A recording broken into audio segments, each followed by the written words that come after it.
So, Michael, this week I think it'd be a really good idea to start off our review of The Irishman by doing an impression of one of the characters in the movie, Jimmy Hoffa, or more specifically Al Pacino playing Jimmy Hoffa. Yeah. So I came up with this idea because I knew you'd really like it and be enthusiastic about it. So do you want to go first? I'll tell you what, Luca. It's not Jim.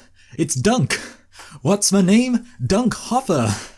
How about that? I mean, I think, to be honest, his voice in itself is funnier than that, so you don't really need to... I know. I just thought, I don't know, I like the idea that we've got, obviously, Al Pacino in his classic kind of mobster thing, and then, of course, him going back to his greatest role of all time in that Dunkin' Donuts commercial. But, yeah, you're right. I'll have him say something that's not funny in itself, just to show the hilariousness of his voice.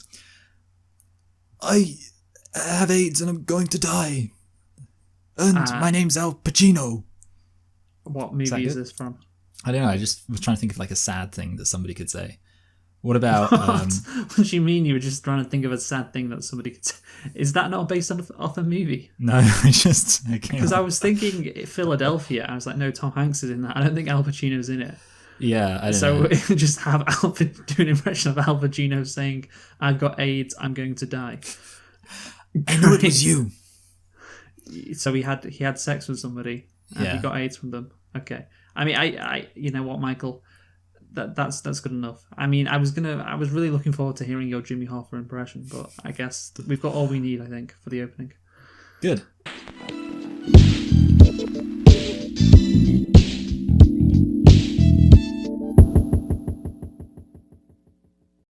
Hello and welcome to Select and Reflect, the movie review podcast where we look at films that have come out in the near and distant past. We give them a couple of watches and then we evaluate them beyond first impressions. I'm your host Michael and I'm joined as always by my co-host Luke, and this week we are looking at The Irishman, starring Dirty Grandpa's Robert De Niro. Luke, why don't you tell us a thing or two about The Irishman? Yeah, Dirty Grandpa, and there's also, of course, Jack and Jill, which we referenced a minute ago. God, two comedy greats. Only Joe Pesci hasn't been in an embarrassing movie. Yeah. In the last few years. Well, that's because he's been retired. Who knows what Pesci would have been if he hadn't... of course, he came He could have been in Daddy's Home. Oh, yeah. That would have been great. Pesci, that would have been the role he was born for. Pesci in Daddy's Home. God damn it. We missed out. Anyway, The Irishman, titled on screen as I Heard You Paint Houses, is a 2019 American epic crime film directed and produced by Martin Scorsese and written by Stephen Zaillian, not to be confused with Ghislaine, as in Ghislaine Maxwell. Ghislaine.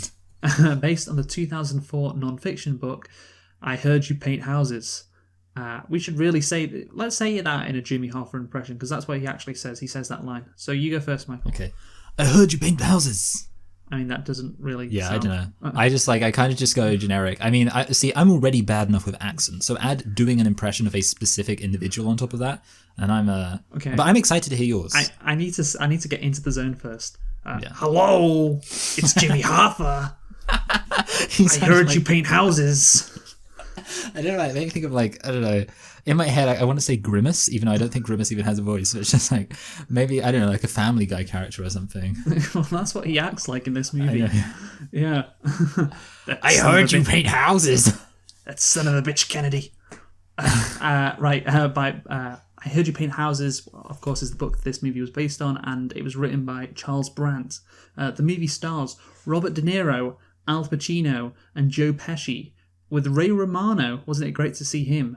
Bobby Cannavale, Anna Paquin, Stephen Graham, and Harvey Keitel in supporting roles. Well, a lot of people don't know that Ray Romano also actually has starred in a few comedy films and television shows. Oh, really? Everyone knows about, obviously, Robert De Niro and Al Pacino's comedy work, but people don't realize that Ray Romano actually started off in comedy. Yeah, I mean, that's totally unknown, really, isn't it? Can you give me... Actually, no, the release date first, of course. It was released on November the 1st, 2019 in the United States. And, of course, Michael, this was a movie which was released on Netflix. which explains the running time, I think, of 209 minutes. This is a very long movie, not the longest we've reviewed.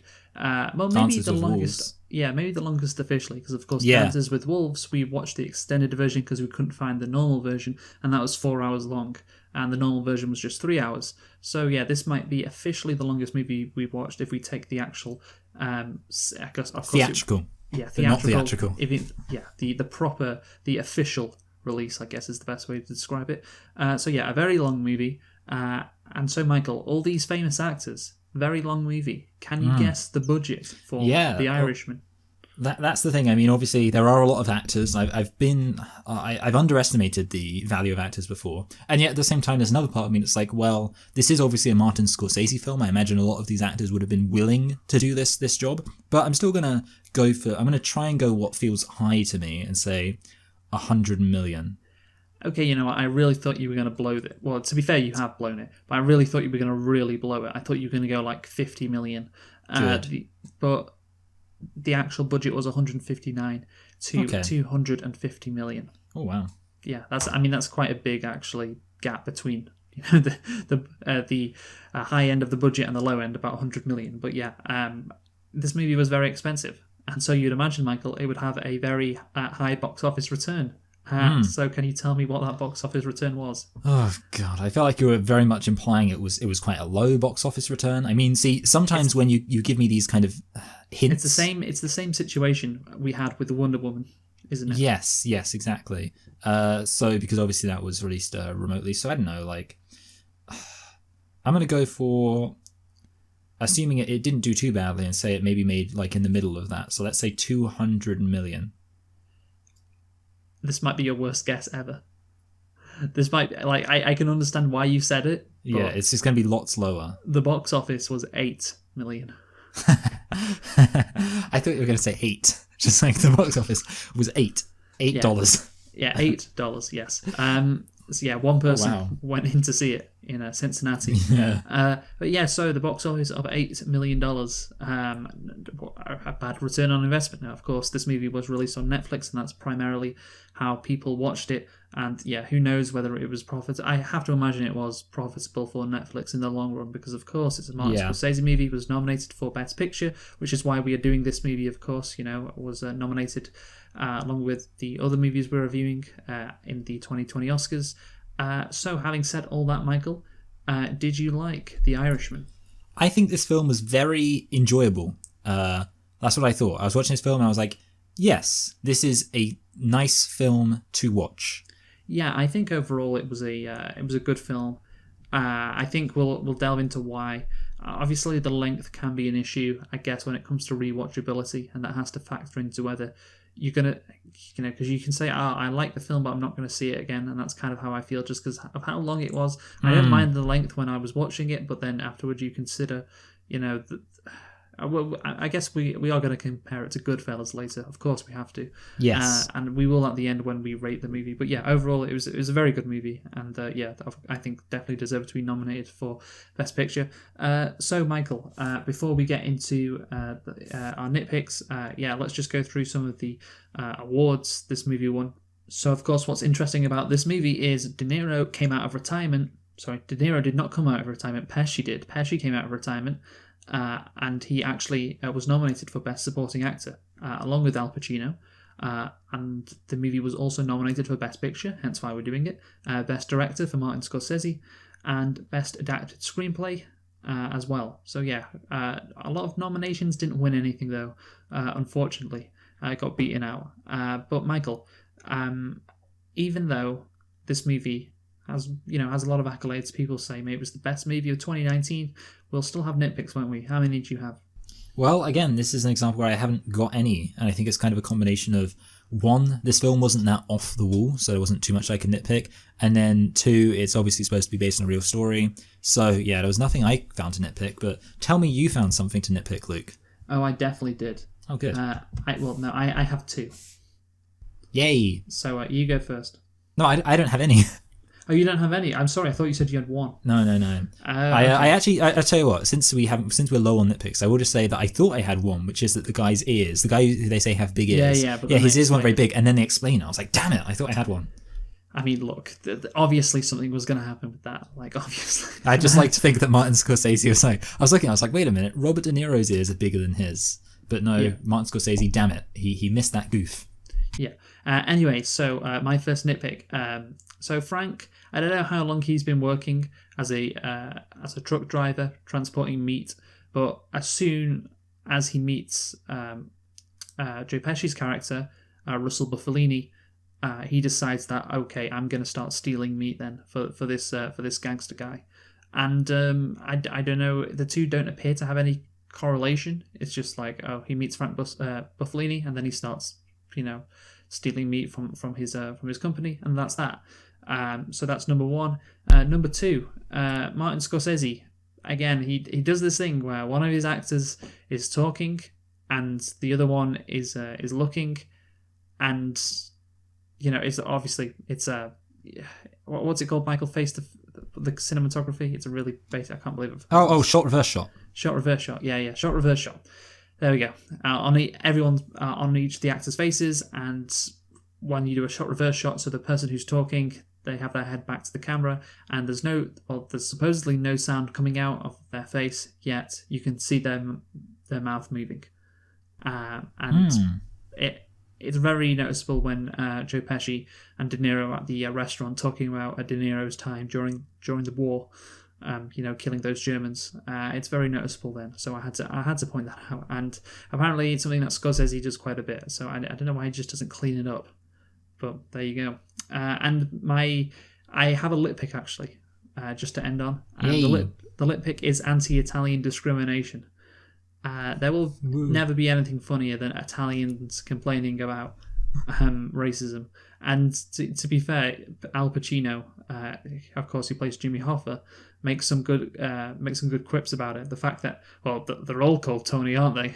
That's a great one. And, I mean, they're all cousins with each other, aren't they?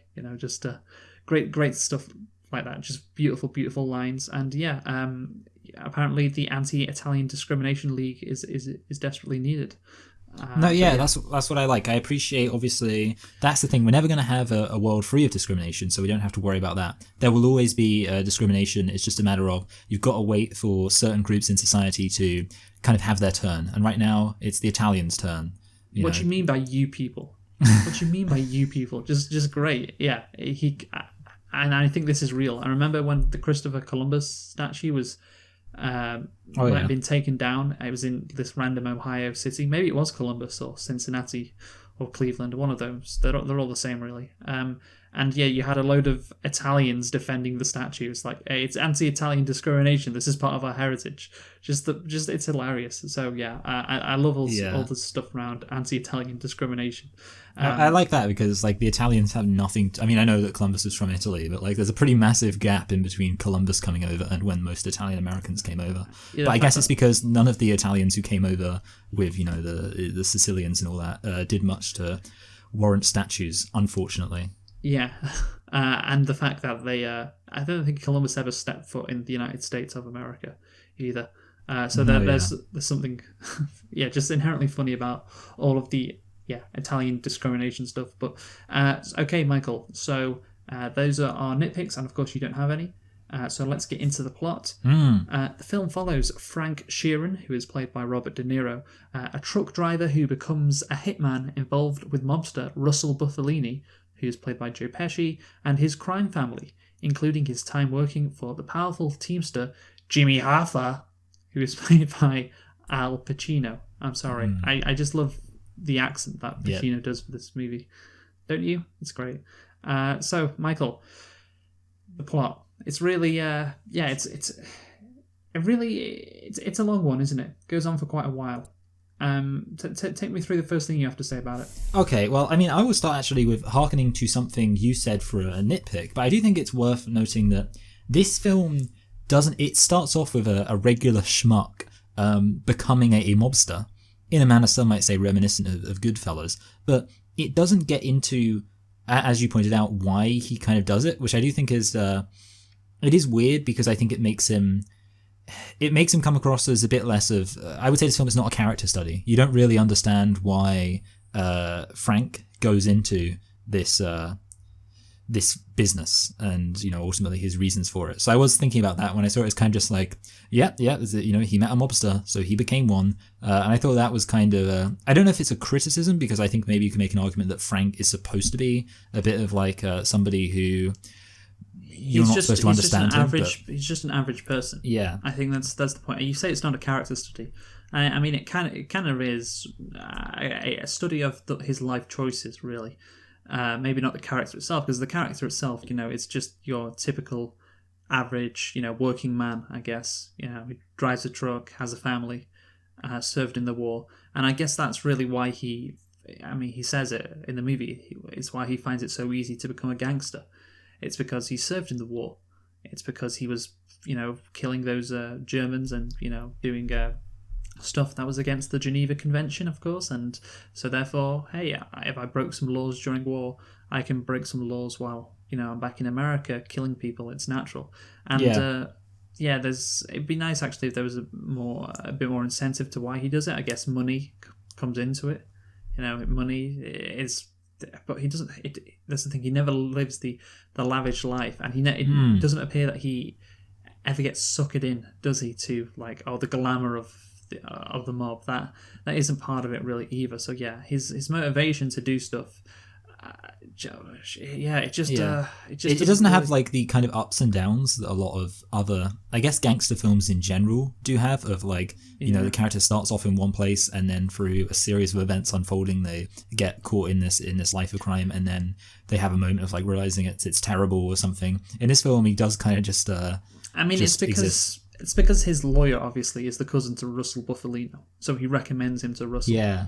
So, but what makes him take the step to then be a mobster? I guess you don't want to really explore that, because he's in a nice restaurant. Maybe that's all he needs. I don't know, but like maybe you don't want to do that, because then that's treading on like Goodfellas territory. It's like, this kid is seduced by the glamour of the mafia and the glamour of being a gangster. So you just want him in the actual movie right away, and we can skip over why he was enticed, why he left his job to do this. So yeah, then Frank, of course, just starts doing jobs for the mafia.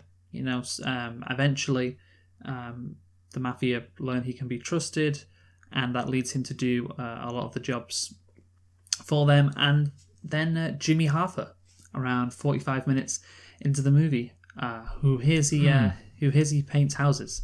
They're trying to tear the union apart. Big business and the government. That's what they always do, man. They always do. And the Seafarers Union are signing up unlicensed cab drivers, and therefore Frank is hired to go and take them out, push them into the river, which apparently was a genius plan. And again, what I thought was interesting was you don't. And we'll get onto it later, talking about the themes. But the guy who's with Jimmy Hoffa and Frank, says all the men listen to Frank. Remember him saying that? Yes. Yes, they all listen to Frank. And the thing is, of course, you don't actually see him. You don't see him commanding respect. You just see him doing the dirty work. Just pushing stuff in. So yeah, you basically remove that aspect out of the movie. Like, this guy was respected. This guy. People looked up to him. You just take that out, which I thought was interesting, which we'll get onto later. And then I guess, that's the movie. Just Frank growing up the ladder, getting involved with the mob, and then Jimmy Hoffa, and then we get a nice history lesson. I'd say probably about an hour into the movie, we get a nice history lesson, really concerning the mob, and the history of how it was involved in politics at the time. So did you know any of this stuff, Michael, or was this interesting to you or new to you? It was interesting. I had heard the idea thrown around. So I think the idea of the mob wanting to get involved in Cuba is covered in The Godfather Part 2.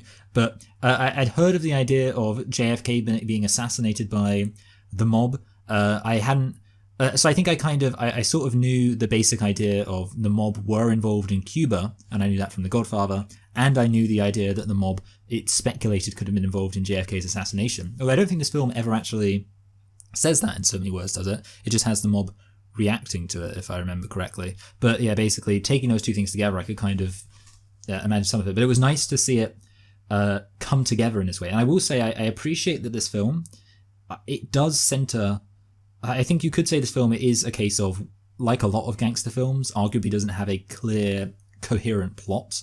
But I do like how this film does kind of center Jimmy Hoffa, kind of literally, as in like he kind of appears 45 minutes into the film. I think he dies with about 45 minutes to go. So I like the idea they center Jimmy Hoffa, and I do like the way that the film does explore that specific aspect of union corruption. Because I must admit, union corruption is one of those things I've known about ever since the Simpsons episode where Homer becomes the president of the union at the nuclear plant. But I guess I've never really seen it portrayed properly in a film, so I think it was fun to see that. And I did enjoy it. That was kind of low time corruption. I mean, Homer in that Simpsons episode compared to this. That actually features a joke which I thought was funny. It's a reference to Jimmy Hoffa, because I was looking up kind of Jimmy Hoffa after this, mostly to see if there was like a reference to this film and kind of like, because obviously he disappeared and nobody knows for certain what happened to him. So I was kind of interested in like how, reputable this account is considered to be. And I found out that it was speculated for a long time that he was buried in a football stadium. And the funny thing is that if you have an encyclopedic photographic memory of that Simpsons episode, then you'll know that there's actually a joke about somebody says that the union rep hasn't been seen since he promised to clean up the union, and then it cuts to a football player running across the field and he trips over a very obvious grave for a body. And he's like, whoops. So I like that reference. Yeah, no, that's a good reference. But yeah, so it was just interesting to me. I knew a bit about it, I think, in The Godfather 2 as well, they're talking about like building casinos in Vegas. So I knew they were, and I knew actually before that the mob had been into Vegas quite a bit. I think there was this senator from Nevada, Harry Reid, who his wife, there was a failed car bomb that nearly killed his wife because Harry Reid was like the gaming commissioner of Nevada and was trying to clean up Vegas.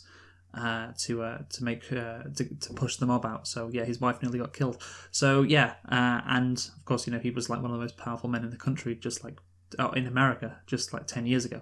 So yeah, the mob they've always been into this kind of stuff, and yeah, it's interesting. They get the funding from the Teamsters to make sure they can build casinos in Vegas.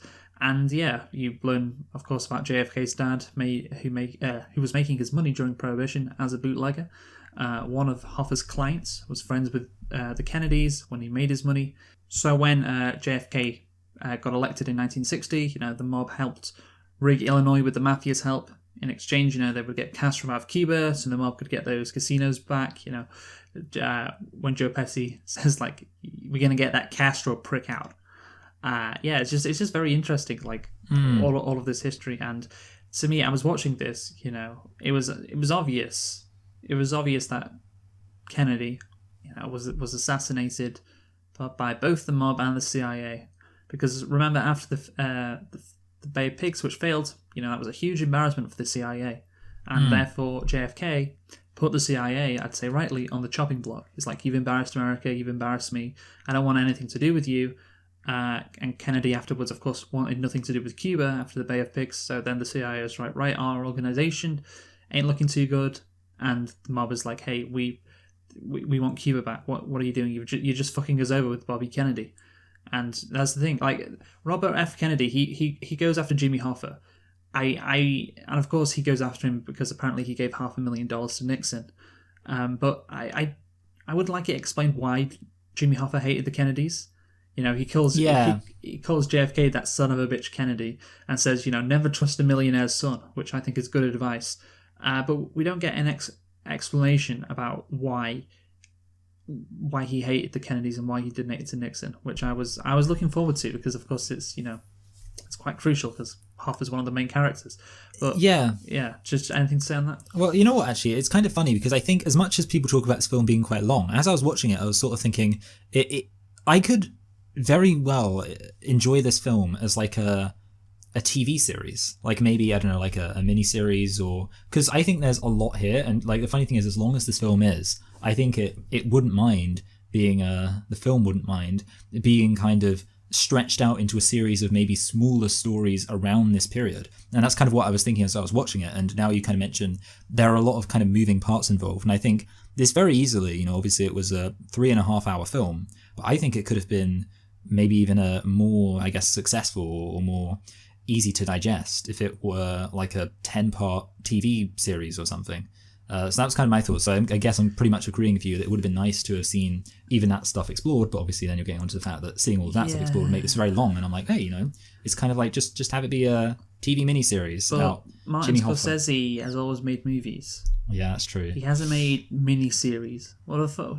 He'd be like, what the fuck is a miniseries? What a fucking stupid thing. I make movies. I don't know. You'd say No, that. yeah, I don't know. Yeah, I mean, I was just I mean, that's the thing. Like, he makes movies, and this could very well have been I think many people said it at the time. Like, yeah, make this a miniseries. Like, make this like I don't know, 4 episodes or 7 episodes. I don't know, depending on the time you allocate to it. And yeah, it could be quite interesting. But he's always made movies. He's a movie maker. He wanted to make another movie. So there you have it. Yeah. Talk about being stupid. RFK going after the mob. I mean, talk about shooting yourself in the foot or in the head, I guess. Yes.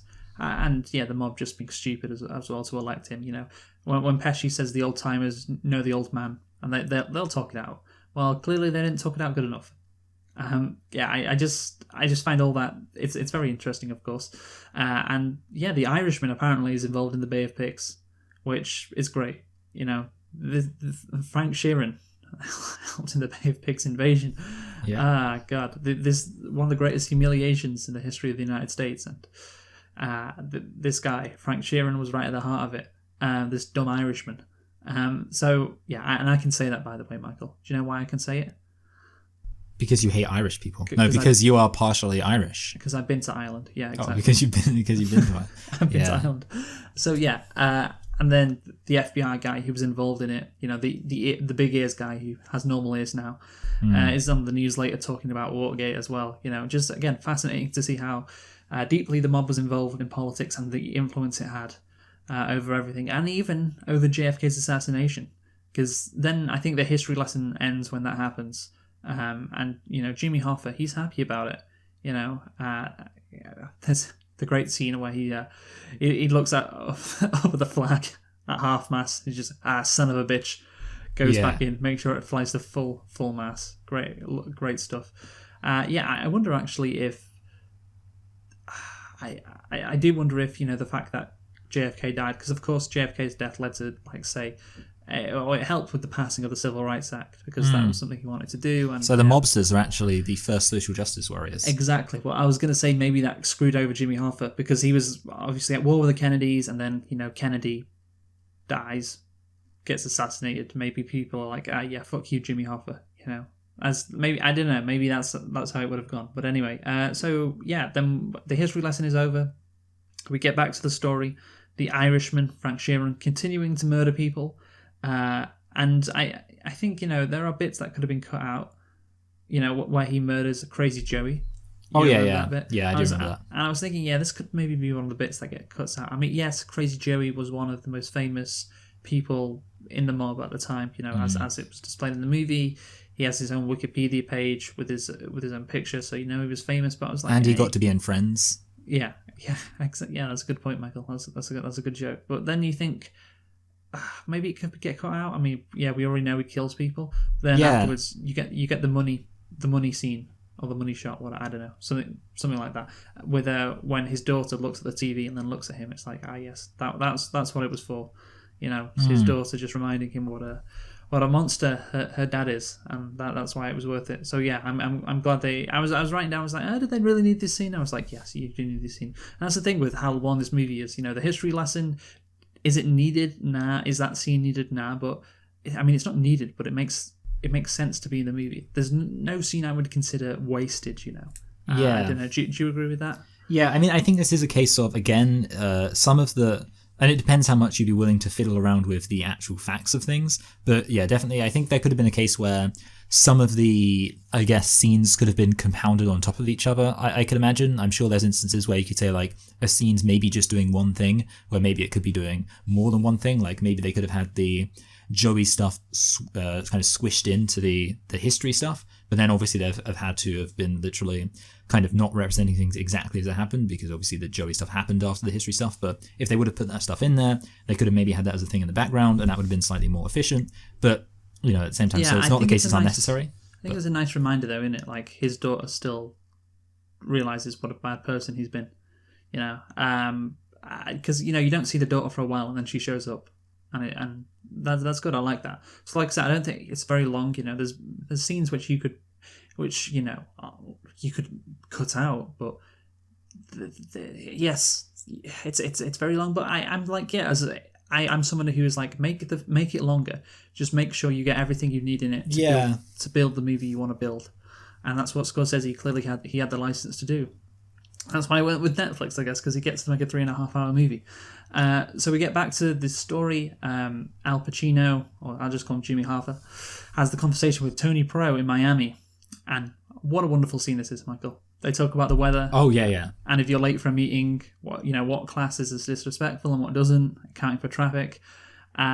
Just anything to say on that meeting. Well, how did you feel about? Lots of people have said that Stevie Graham is a really good actor. Obviously, you presumably know Stevie Graham based on your accent. So, know him personally? Yeah, you must know him personally because I can tell because you've got identical accents. I mean, I know you do this joke and all, but like, no, of course I don't know him, and we are from different parts of the country. Identical parts of the country. You're from pretty close to each other, though, aren't you? Yeah, I mean, I guess we're close, but yeah, you're basically in the same place. No, but ultimately, I guess I'm just gonna say, like, lots of people are really impressed by his. I was looking around, kind of. It's amazing how someone who is Scouse can do an accent that good.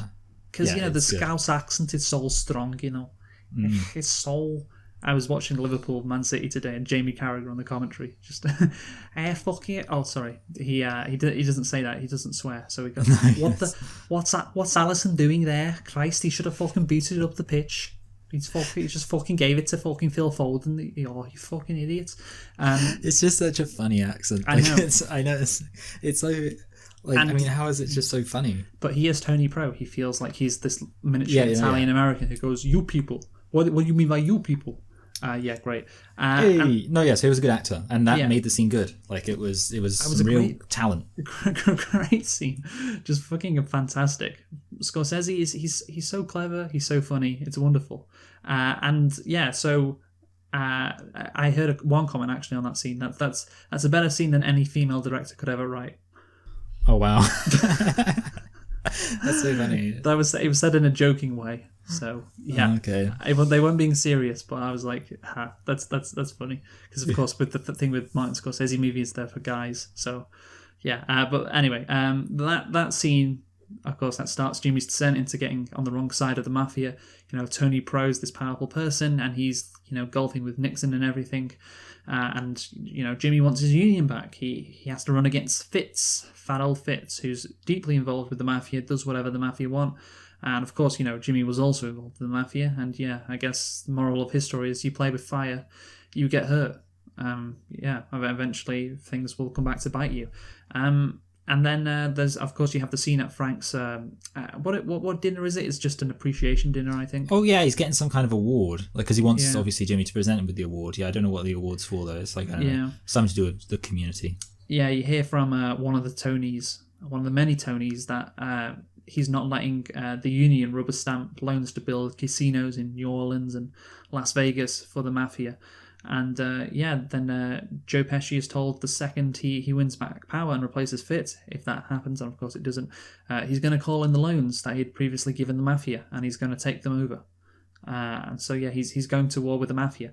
And at that time, never a good idea to go to war with the mafia because they'll just whack you. As Joe Pesci says, if they can whack a president, they can whack the union of a president. Oh, sorry, the president of a union. They can do it, no problem. But I didn't actually get. You do agree with me, my theory of the JFK. Of course, we're going to do Oliver Stone's. Yeah, we are doing the JFK thing. I pretty much do agree. I think ultimately it's a case of if interests can converge, especially around a big operation like assassinating a president, I think it makes sense to assume that they would converge. Like the CIA obviously did have reasons to take out JFK, I wouldn't deny that, and this film certainly does show, and I kind of did know this was vaguely the case anyway, because like I say, the whole Cuba thing. So yeah, the incentive was obviously there, so why wouldn't they work together? I'm sure they had the means to liaison. Yeah, and so after that dinner, the story reconnects with the beginning of the movie, where they're driving to Detroit, Joe Pesci and Robert De Niro, and of course that's how the movie starts off, and they're just driving to see to be at a wedding. It was Russell Buffalino's cousin, Raymond Romano, his daughter's wedding. And on the way, you find out, they say they're going to make peace, but then you find out, they're actually going to kill Jimmy Hoffa. That's what the plan is on this drive. And so they kill Jimmy Hoffa it's a great scene, which we'll get onto later when discussing the themes, the way it happens, and the tension and the build up. It's wonderful. And then quickly after they go to prison.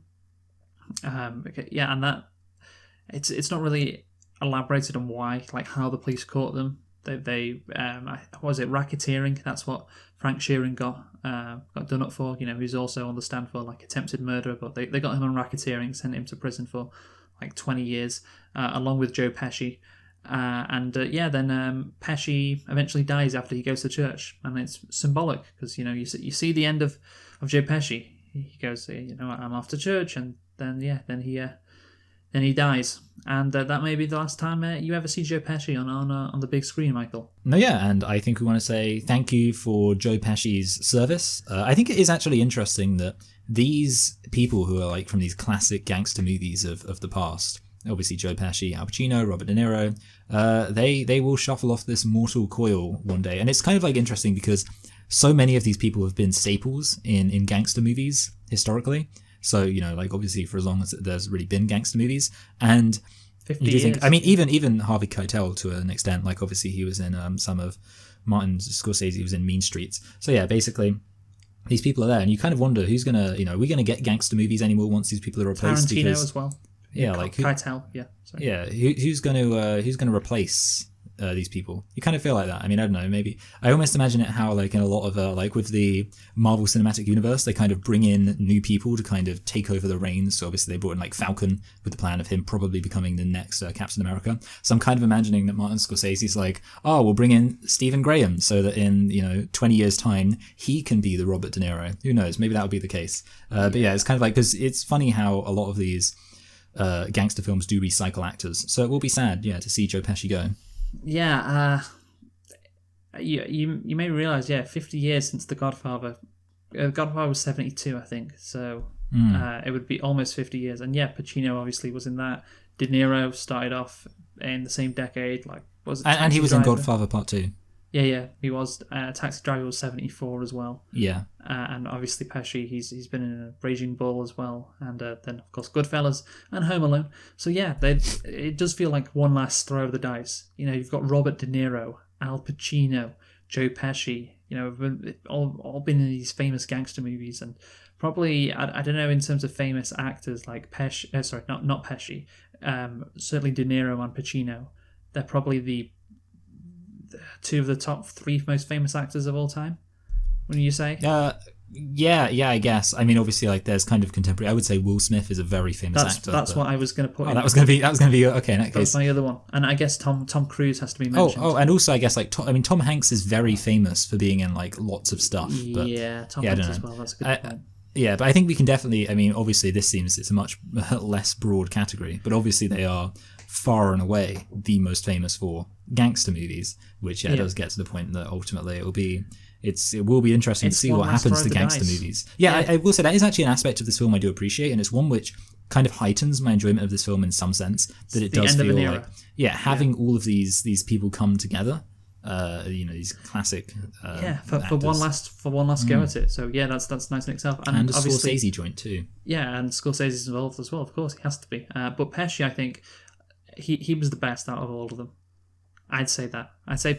In terms of an acting performance, like I feel like he did the best job. The thing is that Al Pacino, Jimmy Hoffa was just, he seemed crazy, and he was crazy, and it just, I don't know how you judge that performance really. I don't know, because he's just like this crazy guy who's very eccentric. De Niro as Frank Sheeran, he had a very difficult job because he was meant to be playing somebody who was like 35 years old. And that's quite hard to do. And like we said before, his character isn't very deep, just a average working stiff, as it were. But I think Pesci probably overall did the best. And so then I guess we talked about the actors there.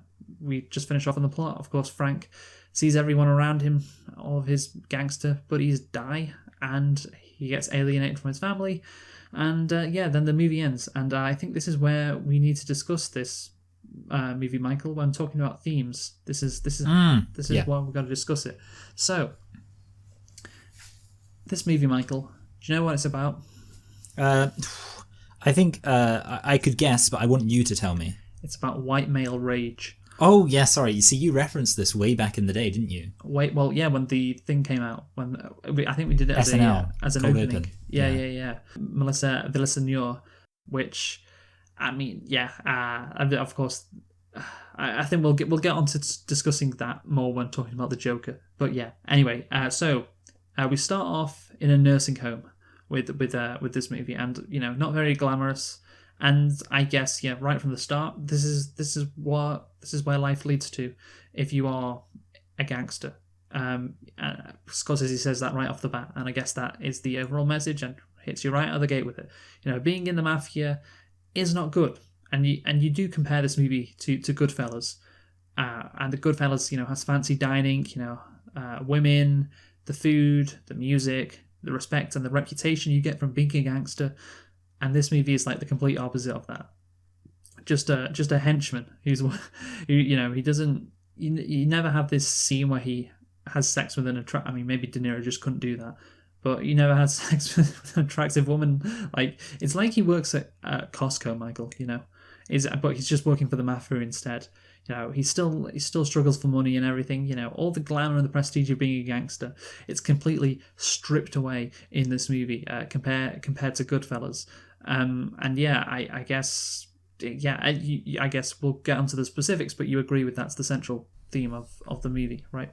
Yeah. I mean, I think obviously this film, like Goodfellas in a way, but yeah, like a lot of Martin Scorsese's films, I think the ultimate message is that the characters are not happy with the situation they're in, and they're ultimately, there's no fanfare about it. And you do see that. I mean, obviously the significant example I think of that is with the every single time a character appears, you just get a little thing that tells you like when they died. Like, you just get all these random people and it just like zooms in their face, freeze frame, died in this scenario, Yeah, and well, I was going to get onto that later, but yeah, okay, that is I see. I listed them down, but yeah, obviously that serves a theme. Like, the only way this can end is painful, or painfully. And of course, Goodfellas, you talk about how this guy is seduced by the mafia.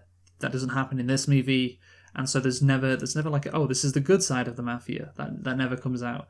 And I think the best example of this is Frank's big night, his appreciation dinner. The night that he is meant to celebrate. It's I guess a scene of obviously having Goodfellas. The scene at the Copacabana where he's a gangster. He's with his girlfriend. He's sitting at the front. Right next to the music. He has the best table, and you could see maybe the similarities in this movie compared to Goodfellas. Like, it's Frank. Everyone's appreciating him. This is what you get for being a gangster. So this is his big night. This is showing, there is still glamour in Frank's life. Maybe it was worth it. He's got all these people clapping him, and saying what a great guy he was. But this is the night, of course, that Russell Bufalino decides that he has to murder his friend Jimmy Hoffa. He says the line, "If they can whack a president, they can whack the president of the union." He is watching his friend Jimmy Hoffa. Of course, we know he's his friend because he asked him to speak for him. To give him the award. We're watching Jimmy Hoffa dancing with his daughter, knowing that it's over for him, his best friend, and he's going to die at this, event celebrating him. So even when you have that, you think you have this glamorous night, you think you can say, okay, yeah, maybe the mafia does have these nice trappings. There's, there's a sting in the tail, Michael. I guess, is that the phrase to use? I think that's the phrase to use. There's a sting in his tail. Sting in the tail, yeah. Yeah. And afterwards, he goes on this, unglamorous car ride with his wife and his friend. Like, that's what I got from this. It's like they're still doing this shit when they're 65 years old. Like, it never stops. There's like never an end point. It seems they're still driving with their wives who take a smoke break. It's just such an awful. I mean, I'd hate to be in that situation. And then there they sit in the morning of the day that Jimmy Hoffa dies. They're eating total cereal. I think we don't have it in the UK, but I believe it's like the blandest cereal you can have, like just standard stuff, nothing glamorous. And that is when Russell Bufalino tells Frank that he has to kill Jimmy Hoffa himself. It's going to be him. So that's why I think it's different to the other gangster movies, because you really, even the scenes which are supposedly glamorous, it's not actually glamorous. There's like a sting in the tail, and then the next day, of course, when he finds out he has to kill, he says what does he say when he walks up to Russell Buffalino when he asks how'd you sleep? He says great, and of course and the shot before he's just awake. Like there's nothing great about this life. So yeah, what do you think about that? No, yeah, I think I definitely agree with that. It reminds me of, you love when I reference Onion videos, and it reminds me of an Onion video called Police Seize More Than $12 Worth of Copper Wire from US's largest meth dealer. And there's like a line like, the police are concerned that other meth dealers, there might be copycat meth dealers who are inspired by, the guy's called like Daryl Hux. It's like Daryl Hux's habit of defecating indoors and wearing trousers. And it's like, obviously the joke is that being a meth dealer is not actually a very glamorous life, but it's being treated as like that's the joke. But it's kind of a similar thing. Obviously, in this case, being a mobster is it's not being a meth dealer, but it obviously does carry with it a certain, ostensible prestige. And then, of course, this film basically shows, it is actually a pretty miserable life for most people, and it's not really enjoyable. And I did you like have to kill your best friend. That's what you have to do. Yeah, and that's what I think I did. I mean, I already said I liked how they centered the Jimmy Hoffa aspect of it,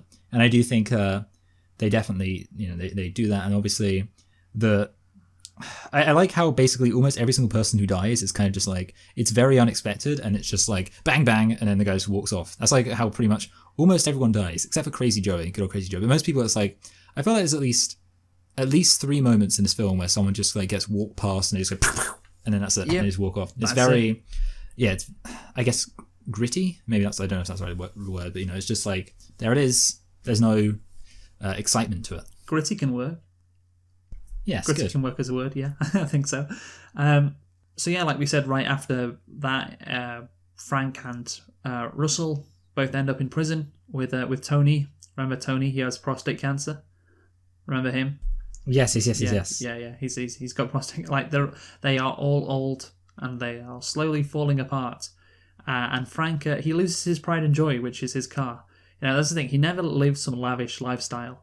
And by the end of his life, like he's got nothing, and the one thing they take away from him is his car, which I don't know, it doesn't seem like that amazing a car, but yeah, that's all he has. And of course, then once he gets out of prison, you realize that, well, he of course his daughter doesn't like him, and his daughter's kind of scared of him throughout the movie. That's pretty clear. But I think probably the best scene in the movie, not maybe my favorite, but the best scene is when his daughter realizes that he knows what happened to Jimmy Hoffa, and it's great when his daughter just stares at him, and he's forced to walk upstairs to talk to the wife of his friend who he just murdered. Just the daughter walks away from him, of course, and he references later, like, how could a man do that? Like, how could he, just the pain and just the awfulness of going through that, and then of course his other daughter later on, after he gets out of jail, tells him about what a bad parent he was and how he was alienated from them. Of course, he goes to see his daughter who works, I don't know, at a bank or something, and she just walks away from him. He's completely lost everyone. And yeah, obviously the scene where the daughter realizes that that Frank knows what happened to Jimmy, it's just great. I love it. What do you think? No, yeah, I definitely agree. I think in a way, this isn't quite accurate, but it's almost like this film is a bit like if Goodfellas had continued after he goes into witness protection. And by that I mean, obviously, because there is a sense in which the natural place to end it, I think the way that a lot of gangster films end, maybe not a lot, but I'm sure more than one, ends with kind of the bit where there's, I guess, the roundup, where everyone gets arrested and everyone kind of has their fall. And that obviously happens in Goodfellas.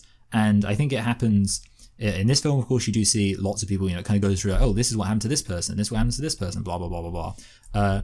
And then, of course, in this case, you get that, but then the film continues for like half an hour afterwards. And yeah, I think the only purpose of that scene, or those scenes, that part of the film, is to be like, and this is what ultimately happened to him. And I think, yeah, in a way, it's kind of like, it is almost a spiritual continuation to Goodfellas, because Goodfellas kind of shows the idiosyncrasies and the inconsistencies of the idealization of the gangster life. This film shows the long-term impact, so kind of psychologically and emotionally, that has on a person's life. And obviously it does that by showing these people get so much older. So, those last 30 minutes are great. And that's the thing, those last 30 minutes are not what you expect, because it's like the movie's over, he's in jail, you know, like you say, it's what happens in Goodfellas. I mean, he doesn't go to jail, but he's just living a normal life like a schnook, as he says. This time, in this movie, we get to see the last half an hour, and we get to see how brutal it is, you know, living his life just alone.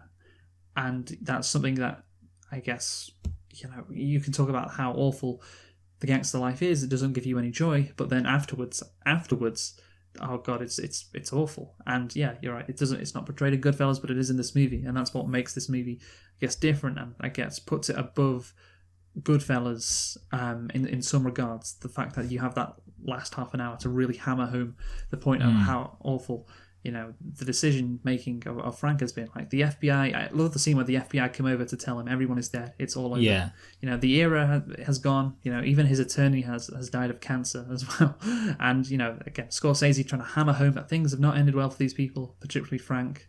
You know, he's practically dead. He's getting his comeuppance, and I mean, these are gangsters. You know, the people who, I guess, flamed out. That's the best way to describe it. I mean, Frank didn't really, you know, have a great life anyway. But you see the scene where the nurse asks, well, Frank asked the nurse, "Do you know who Jimmy Hoffa is?"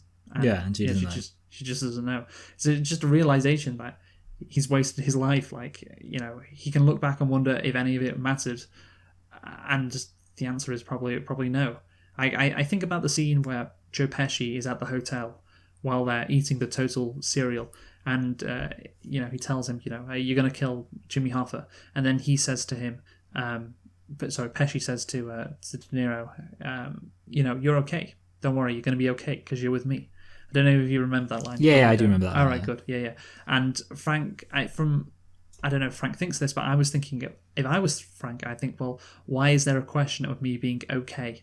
Like, why is that a question? Like, why have I got myself involved in this life where I could be killed? Like, because I'm with the mafia. Like, how have I got myself in this? You know, why is that even a question of whether I'm going to be okay? That's what I'm thinking. Well, yeah. And I don't know if that was what Scorsese wanted the viewers to be thinking, but that's what I was. And yeah, overall, I guess to just sum it up, Frank, he was a terrible person, and that lifestyle and the choices he made were bad. They were bad. They cost him everything. He kills one of his closest friends, loses his daughters, goes to prison, and then, of course, loses his wife right after. Doesn't spend a lot of time with his wife either. And left alone to die in a nursing home. The gangster lifestyle can only lead to prison, death, or being left alone. Yeah. I actually have a question regarding Frank being a terrible person. There's a slight, I guess it's one of those instances thematically where a film asks a question. I was interested in what you think about it. At the end, Frank is of course talking to the priest, and he gets asked, "Do you feel any remorse about the things you did?" And there is a question posed, and I did think this was an interesting question. Can you be genuinely repentful while not feeling bad about the things that you did? Because obviously, one of the interesting things is that I did see actually that somebody said Frank was basically a psychopath or a sociopath. Like he doesn't seem to have any remorse or any strong feelings about a lot of the things that he did, and therefore, you know, I think there's the question of could you say that he felt sorry at the end, or do you think he just, you know, because ultimately he didn't really ever internalize it on an emotional level, he was just ended up a bad hombre. Just a bad hombre. Yeah. I mean, I guess that's what the mafia turned him into. Like, I mean, you could argue he was already like that because of the fact that he did war crimes. Yeah, did war crimes, and so I guess it's that mentality. So yeah, maybe you shouldn't have fought the Nazis. Yeah. I like the phrase "did war crimes." I swear there's like another thing where someone said that. It was like, I don't know. I think I remember hearing someone say it about like, I think Obama or something. They were like, I don't know. It was kind of a bit of an ironic discussion, and they were just like, yeah, he was okay, except for when he did war crimes. Yeah, I mean, I don't know why people rag on Obama. You know, I think it's cancel culture to try and exactly. cancel Obama for doing the war crimes. You know, come on. Like, just lay off him a bit. Boys will be He's boys. such a cynical. It's just white male white male rage. Yeah, white male rage. That's when what you made do a war Obama. crime. That's what made Obama kill all these people. White male rage. He was hanging around with too many white people.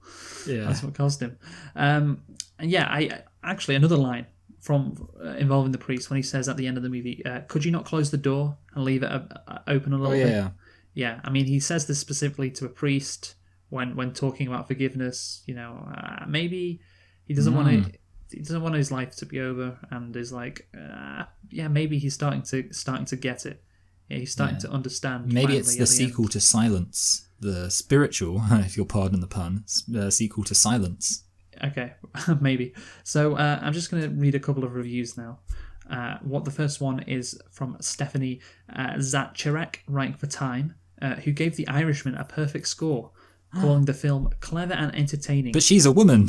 Yeah, I know, that's crazy. She's a woman? What? How can she like Martin Scorsese movies? Doesn't make sense. Clever and entertaining to the point where where you may think that's all it's going to be, and that its last half hour is deeply moving in a way that creeps up on you, and it's then that you see what Scorsese was working towards all along. Yeah, I think that's good. Like we talked about it with Goodfellas, you have, this. Okay, the movie ends. The movie ends when Frank gets out of prison, and he realizes, well, it was all shit, wasn't it? Look where I've ended up. But then you spent the last half hour with him to really hammer home how painful it is, and it's a beautiful. It's not even a cherry on top because that undersells it. I think it really is great. Benjamin Lee of The Guardian wrote that in the film there's an almost meta maturity, as if Scorsese is also looking back on his own career. The film leaving us with a haunting reminder not to glamorize violent men and the wreckage they leave behind. Yeah, perhaps maybe Scorsese has heard some of the people who are saying, oh, all his films do is glamorize violence. So he's like, okay then, here you fucking go. Here's this movie, The Irishman. I'm going to be very explicit. There is absolutely nothing good about this life. There you go. Are you happy now? That's maybe what Scorsese is saying. And I guess, it is his most obvious kind of gangster movie. It's the most obvious one. And that's, I guess, the wrap a nice little bow on his like gangster movies that he's done like throughout his career. Like, okay, yeah, this is it. This is, in case you were wondering what I was trying to do with like Goodfellas and so on, this is it. And I remember when we reviewed Goodfellas and we completely owned that woman, Michael, who said that Goodfellas was just for guys. And all that white male rage stuff, that's all that is. And we completely owned her, no doubt about it. And maybe she can watch this and be happy about it. That Scorsese finally is portraying these men for the monsters that they are. Yeah, but now he needs to make another film about a weird loner who drives a taxi, where he ends up very sad at the end, so that we know that actually, Taxi Driver isn't about a really happy guy who's cool. I mean, that's the thing. I think about this movie and I was like, it's a great movie, but was it necessary? It's not necessary. I mean, we can talk about that maybe at the end a bit too, because it's like he's really hammering home stuff. I think that's what this movie is, and like I said, possibly his last gangster movie, and so maybe it makes sense for him to also show how powerful the mob was and how important they were in American society, which is what I'm going to discuss next in more detail as well. But anything else to say on the central theme of being in the mafia is shit? No, I think that you've pretty much covered it. And I would agree with you again that I think if you're not a pleb and you can understand Goodfellas in particular, then this film was kind of unnecessary. But I guess, I mean, even still, it is a slightly interesting spin on it by obviously having, seeing the rest of his life. But yeah, there's definitely a case it's more heavy-handed than Goodfellas, which is arguably worse, but still, I mean, it's still good. I don't think it's worse. Bad thing. That's the thing. Yeah. I've been thinking about this. If a movie is heavy-handed, I don't have a problem with that now, because the amount of people, just because if you're making a movie with a message, you want that message presumably to reach as many people as possible. And so if you make your message, if you conceal your message, okay, you could be making a point while doing that, I don't know. But for a movie like this, it's like you want people to get the message that the mafia is bad. Let's make it obvious because there are some people who are oblivious who won't get it. Yeah. And I think that's. I mean, we're going to talk about that with the Joker as well. But this is what I was going to say before about. I wrote down the names of the gangsters who died in the movie. So Oh, okay. I was interested in that because there were a lot of them. Like I was thinking, like this film, it has a lot of death for a film that doesn't actually isn't really an action film. yeah, so we have Angelo Bruno shot in the head in 1918 in his car. So he was just shot once. Phil Tester blown up with a nail bomb in 1981. Frank Sindone shot 3 times in an alley in 1980. Alan Dorfman shot in a parking lot 8 times in the head in 1979. Wow, 8 times in the head. Jesus. Wow. Salvatore Briguglio. Wait, is it like it sounds like Daniel Brigoli, the remember Cash Me Outside? Yeah, but it's not spelled like that. Oh, he that's was the guy that was in the car ride with Frank and Jimmy Hoffa at the end. Sounds like someone caught him outside. Yeah, well, he was shot 3 times in the face in 1979, and who did that, Michael? It was Jimmy. No, Jimmy Hoffa. Oh, sorry, no, not Jimmy. Sorry, Frank. It was Frank. Yes, Frank Sorry, did that I was one. getting my names confused. Yeah, Frank did that one. And what does he say afterwards? He's like, "Hey, it was a bad hit." Yeah. He's like, "Hey, it was. Oh well, apparently it was over nothing. It was a bad hit." And he just moved on like this guy died for absolutely nothing, just walking out of a store. And yeah, that was it. Anthony Salerno died in prison in 1992 after he was sentenced to 100 years in prison. And John McCullough shot 6 times in the head in his kitchen in 1980. 6 times in the head. Wow. And one of them, it says he died of natural causes and was liked by everyone. Remember that? When Tony Pro's getting taken away? That reminds me of when in The Simpsons, Fat Tony says that his wife was whacked by natural causes. Yeah. My wife was whacked by natural causes. I liked, by the way, that they added that just to show the contrast. Maybe it's like, hey, see, hey, it's the exception that proves the rule, as it were, because he's remembered. Yeah. So let's get into the last, I guess, big theme, which is going to be introduced to us by Richard Brody. And this theme isn't just talking about like how shit it is if you're in the mafia. It's not really concerned about Frank. Really, he's just a part of it. He's talking really about overall how bad the mafia is for America. And American society. So Richard Brody, writing for The New Yorker, found the film to be a dark allegory of American politics and American society, stating, "The real-life Hoffa was a crucial player in both gangland politics and the actual practical politics of the day. The movie's key through line is the inseparability of these two realms. The Irishman is a socio-political horror story that views much of modern American history as a continuous crime in motion, in which every level of society, from domestic life, through local business, through big business, through national and international politics, is poisoned by graft and bribery, shady deals and dirty money, threats of violence and its gruesome enactment, and the hard-baked impunity that keeps the entire system running." So I was thinking when I was watching this, is this like an anti-union message that Scorsese is going through?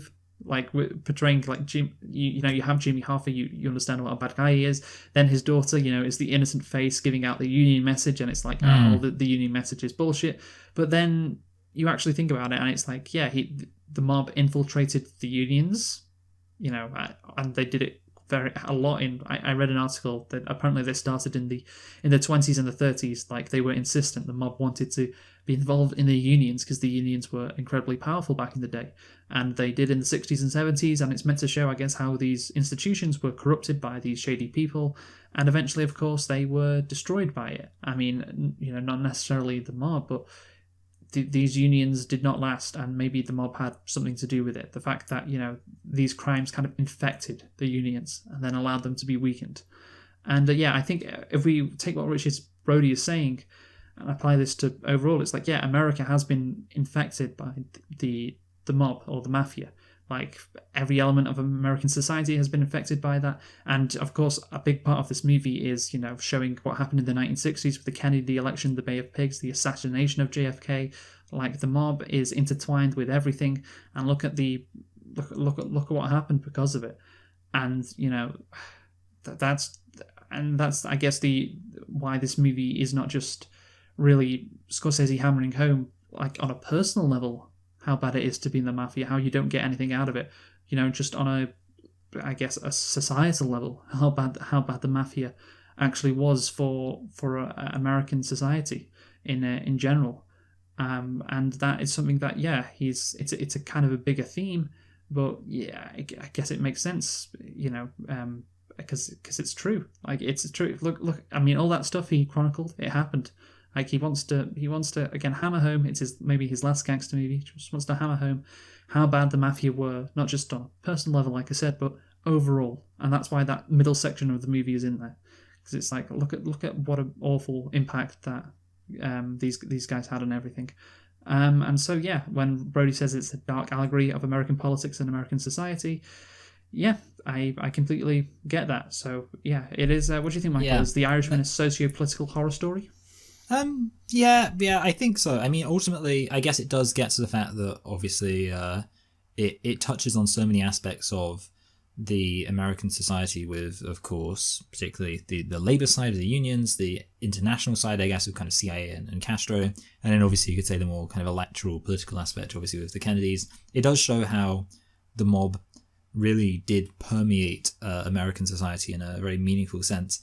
And I think, there is, I guess, the extension of that of how I guess it works to go against the narrative of America as an uncomplicated melting pot where everyone kind of comes together, because you do have these. I think there's something inherently, I guess, ethnic about the mob. Obviously, you do get, the film's called The Irishman, and the point is that, hey, he's Irish, he's not Sicilian. I do think it's interesting how the mob is, and an organized crime in general tends to be organized along such ethnic lines, and I think it does contradict the, I guess, American dream of America as a place where all these people come together. In fact, you actually find out it's a place where lots of people live on the outskirts of society, to the extent that the outskirts of society almost become the new mainstream by being involved so much in influencing the way things are run. So yeah, with all of that said, I would say, yeah, it does function very well as a criticism of American society. Although I guess you could make the argument that it would be pretty difficult to make an accurate film about the mob in America without it functioning as at least something of a criticism, because it's just a fact. That that's the thing, though. They didn't need to include things about JFK and the Cubans, the Bay of Pigs. Like, that was why was that in the movie, specifically to show their influence in this and how they've been so wrapped up in. And of course, that led to the assassination of JFK. And yeah, I guess if you want to talk about Frank, not just on a personal level, but you think it's called The Irishman, just a standard dumb Irish guy who's a working stiff, and he is, at the end of the day, yes, he works for them, but he's screwed over by them, of course, because he gets involved with them. Like, just look what can happen to an average fucking Irishman who, isn't Sicilian, like you said, isn't Italian, isn't part of the higher ups. So yeah, Mafia bad, Michael. Mafia bad. Now let's talk, finally, and this will be quick, the CGI. This was something that a lot of people mentioned when the movie came out, and I think rightfully so, because it is quite bad. It does not look good at all. Joe Pesci calls Robert De Niro kid early on in the movie. And it's funny, because De Niro, he looks like he's, 55 minimum. And he's like, hey, kid, this is how you do it.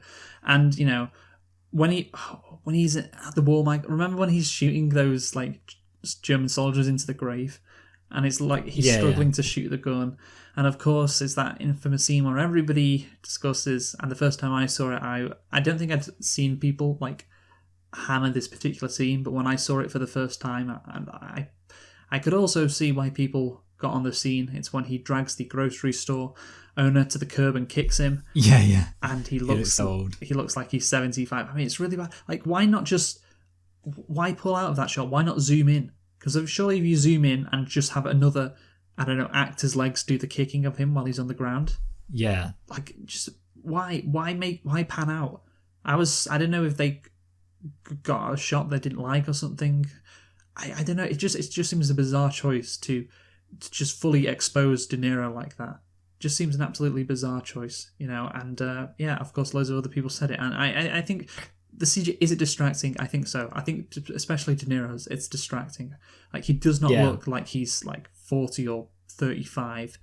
He looks like he's again 55 minimum. So yeah, what would you think about that? Yeah, I guess the one thing is that you kind of get used to it, and then obviously it's as the film goes on, they obviously get older, and I guess by the time that you're towards the end of the film, it's been 2 hours since you've had the kind of uncanny valley aspect of him looking not remotely, trying to look young and obviously failing. Because that's at the beginning, it really is just so jarring. And it's just, yeah, I think it's like they didn't realize that old men have big noses. I kind of feel like that's what it is, because you compare, I mean, if you just compared Robert De Niro, CGI Robert De Niro in this film to young Robert De Niro in real life, you'd think like, oh yeah, that's not how he looked. Like, it kind of feels weird. I feel like they could have just used, if they're going to do CGI, especially if it's going to cost so much money, you'd think they could just kind of, with all their technology, just copy and paste young Robert De Niro's face onto this Robert De Niro.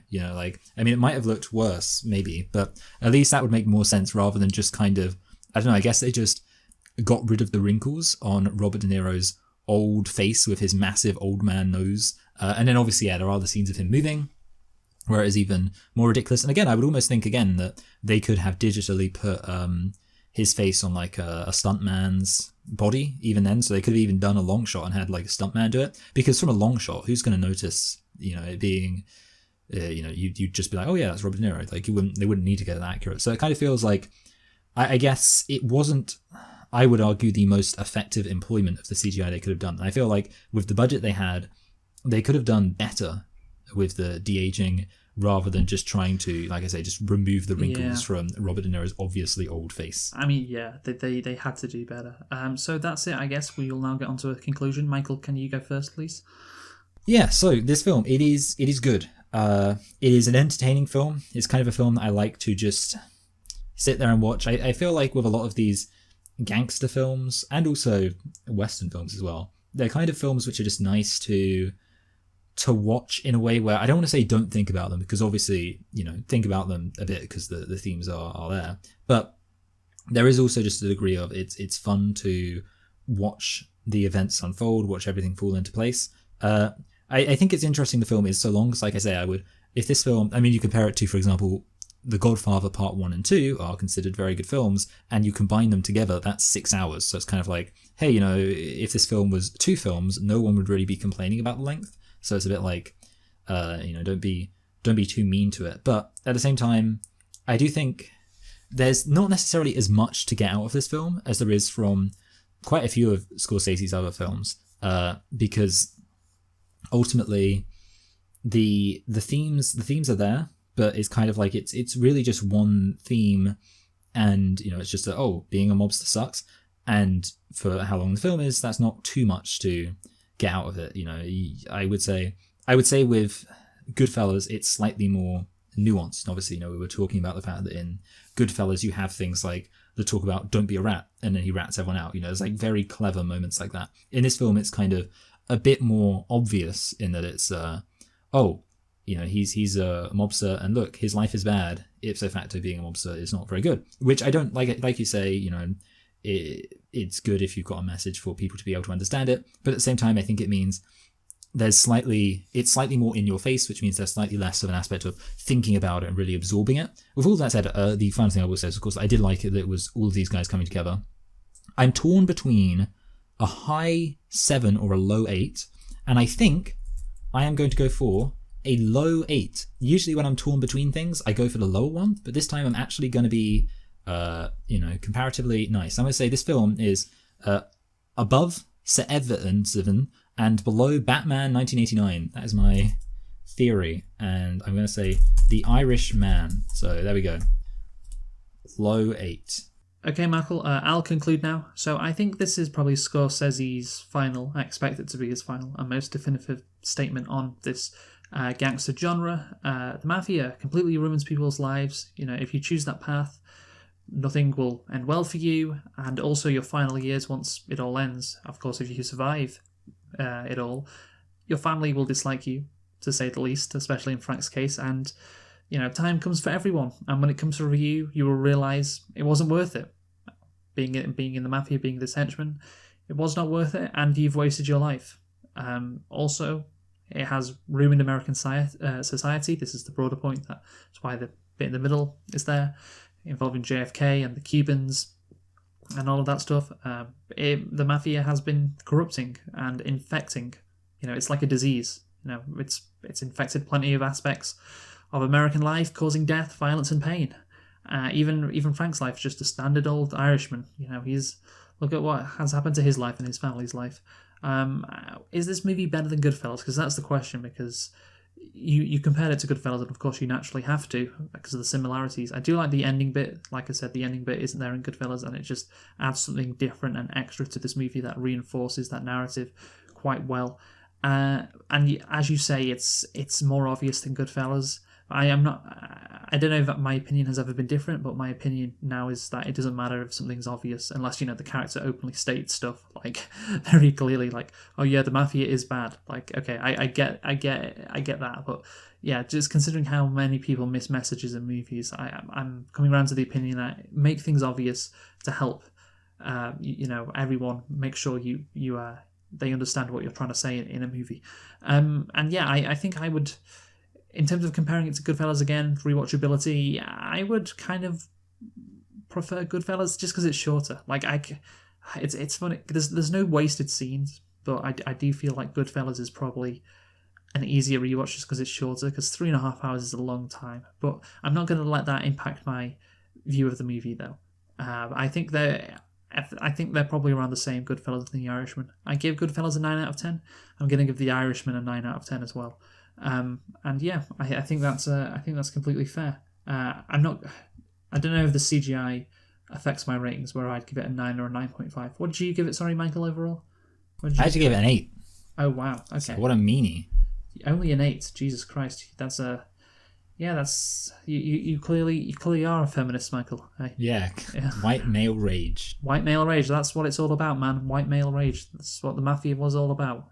So yeah, Michael, 9 out of 10 for me for The Irishman. What are we doing next week? Well, I'm not sure if I know, because you've been speaking a lot about things being moved around. We are doing Silence of the Lambs, yeah. Okay, we're doing Silence of the Lambs. Great.